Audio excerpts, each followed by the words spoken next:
दोनों हाउस में मतलब हंगामा करने की आदत विपक्षी दलों को है। वो काम करना नहीं चाहते हैं, देश के गरीब लोगों की सेवा नहीं करना चाहते हैं और देश का पैसा बर्बाद करने की आदत मतलब अपोजिशन को लगी है।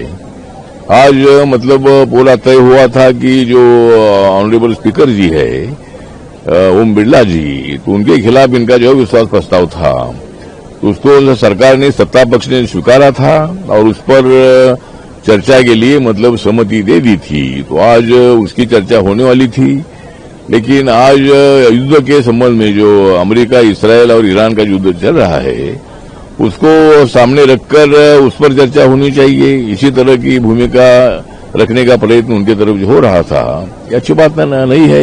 अविश्वास प्रस्ताव पर सरकार ने सहमति दर्शाई थी, तो उस पर चर्चा करने की आवश्यकता थी, लेकिन चर्चा से भाग रहे हैं और अभी युद्ध के बारे में चर्चा हो ऐसा बोल रहे हैं। लेकिन मुझे लगता है कि युद्ध के बारे में हाउस में चर्चा होने की आवश्यकता इसलिए नहीं है। जब ऐसा कोई इंसिडेंट होता है तो अपने सरकार को अपनी भूमिका रखने का अधिकार होता है। तो जो युद्ध हो रहा है, इस युद्ध के बारे में माननीय नरेंद्र मोदी जी और हमारे सरकार की भूमिका ये है कि भाई शांति होनी चाहिए। जो लोगों का जो मतलब लोगों पर हमले हो रहे हैं, ऐसा नहीं होना चाहिए।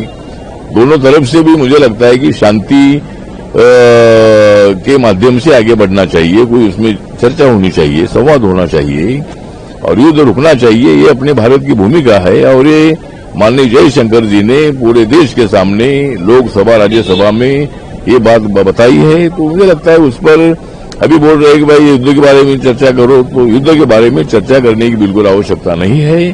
और ऑलरेडी भारत सरकार का जो स्टेटमेंट है, स्टेटमेंट ऑलरेडी दे दिया है। तो मुझे लगता है कि ऐसा इसी तरह का अपने भूमिका से भागना ठीक नहीं है और युद्ध के बारे में चर्चा की बिल्कुल आवश्यकता नहीं है। लेकिन ओम बिरला जी के बारे में, स्पीकर के बारे में सरकार चर्चा के लिए तैयार है। कुछ चर्चा शुरू करे, उसमें अपनी भूमिका रखने का सबको अधिकार है।